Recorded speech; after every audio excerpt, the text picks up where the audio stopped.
Bienvenue dans ce nouvel épisode de Bulle de Femme. Pour toi qui ne me connais pas, je suis Clara, professeure de yoga et guide holistique. J'accompagne les femmes à mieux vivre leur cycle menstruel, leur grossesse, ainsi qu'à mieux appréhender leurs émotions. Je t'aide également à rétablir ton hygiène de vie globale selon l'Ayurveda. Avant de commencer cet épisode, nous sommes le 6 janvier et je tiens à te souhaiter une merveilleuse année 2023, qu'elle soit riche de bienveillance, d'amour, de projets qui se réalisent et d'une bonne santé, physique, mentale, émotionnelle et spirituelle.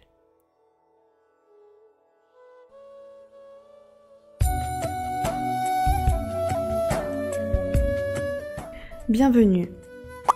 Dans quoi? Bulle de Femme. C'est le podcast pour elles, à travers des pratiques holistiques et spirituelles.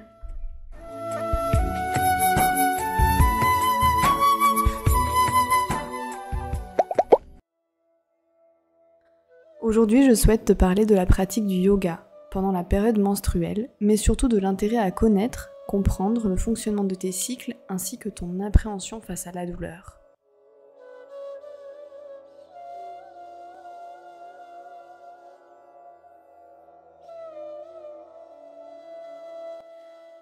Il m'est arrivé de culpabiliser de vouloir ne rien faire pendant cette période. Quand je dis rien, c'est rien, si ce n'est dormir, manger et renouveler.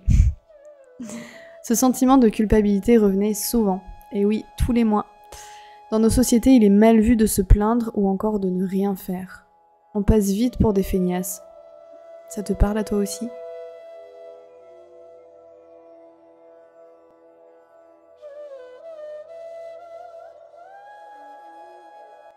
Alors voilà, je prends quelques minutes pour t'expliquer le chemin que j'ai fait jusqu'à accompagner les femmes à travers leur cycle.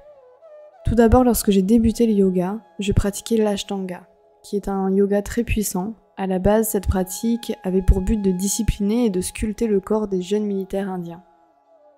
Alors bien sûr, quand tu es une femme et qu'arrive ta période de règles, eh bien c'est pas vécu de la meilleure des façons. De la période prémenstruelle jusqu'à la période menstruelle, jusqu'à la fin de la période menstruelle, mon corps n'était pas du tout partant de se tortiller dans tous les sens à un rythme aussi soutenu.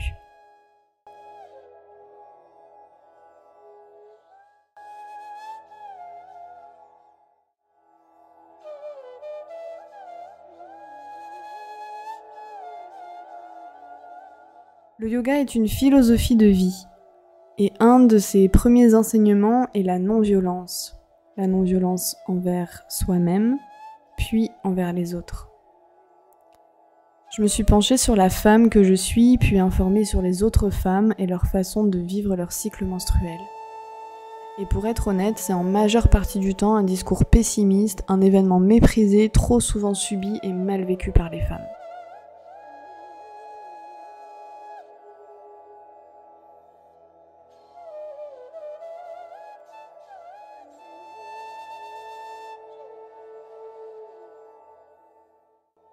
Je me souviens de ma grand-mère me disant « Je suis si heureuse de ne plus les avoir !» Le calvaire en gros quoi. Alors non, je ne veux pas imaginer avoir en moyenne 5 jours par mois de règles, soit un minimum 2 mois par an, soit en gros 6 années de saignement dans une vie pour me dire que c'est un calvaire.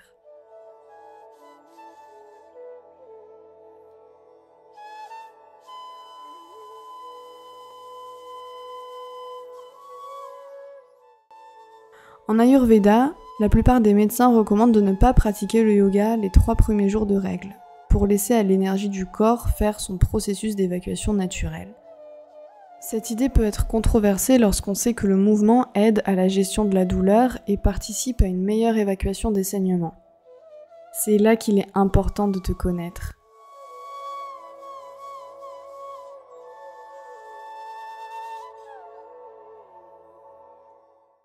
Comme tu le sais peut-être, ton meilleur médecin, c'est toi-même. Avoir tes règles à la base n'est pas une maladie.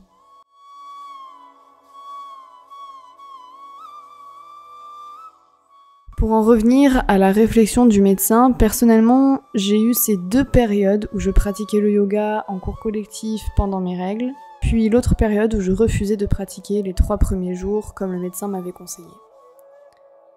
Enfin, j'ai décidé de me faire confiance à mon instinct, à mon corps et à mes besoins. Je te donne un exemple. Mes dernières règles remontent au 1er janvier 2023. Nouvelle année, nouveau cycle. Personnellement, j'adore. Le premier jour a été compliqué car les crampes étaient très rapprochées et j'ai eu peu de moments de répit. Le second jour, les crampes étaient espacées de 2 à 3 heures, ce qui m'a laissé beaucoup plus de temps pour voir ce que je me sentais de faire.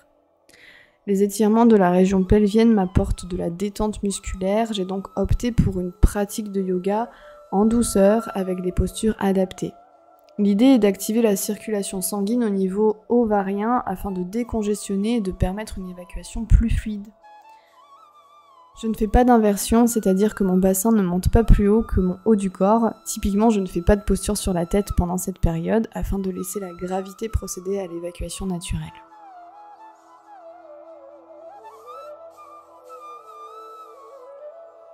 J'accompagne ma pratique avec des temps de respiration profonde et plus longues. Et durant la journée, lorsque je ne fais pas de posture de yoga, je sais que la respiration abdominale m'aide à gérer les douleurs liées aux crampes, et ça je le pratique à n'importe quel moment de la journée.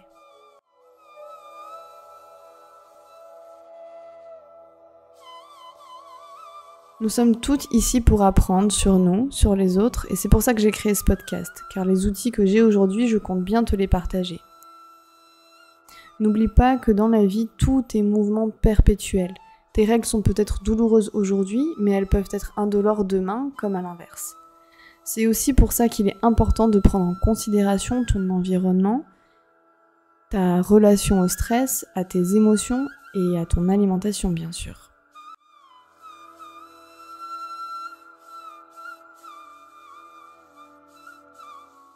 Pour conclure ce court épisode, le yoga peut t'aider à soulager tes crampes en apportant de la détente grâce aux postures et à une respiration plus longue et profonde.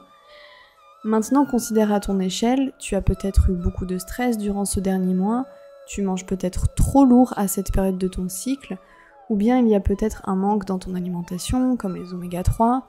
Bref, l'investigation en vaut la chandelle, car personnellement, depuis que je me suis penchée sur mes cycles, tout a pris beaucoup plus de sens dans ma vie. Et c'est pas une blague, que ce soit physiquement, psychiquement ou encore sur le plan relationnel. Mais surtout, j'ai repris la main sur beaucoup de choses que je pensais liées au karma ou encore à une fatalité. C'est vrai qu'en tant que femme, nous grandissons avec cette idée que, de par notre genre, nous souffrons automatiquement, et que les règles, tout le monde le sait, ça fait mal. Encore une fois, la souffrance n'est en aucun cas une normalité, qu'il y a des choses à considérer et des changements possibles. Enfin, assure-toi d'avoir un bilan complet de l'état de santé de tes ovaires, de ta digestion, mais aussi de ton hygiène de vie globale. Il y a pour ça des thérapeutes comme des naturopathes, des praticiens ayurvédiques ou des accompagnants comme moi qui peuvent t'aider à retrouver un équilibre qui participera à mieux vivre tes cycles menstruels.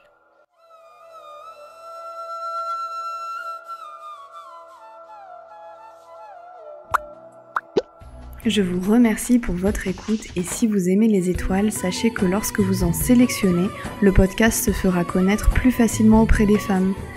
Et enfin, dans la description, vous trouverez les liens qui vous intéressent dont celui de mon site web et réseaux sociaux. Merci et à bientôt dans De Femmes. Oh, tu vas me le faire à chaque fois? Je crois, oui.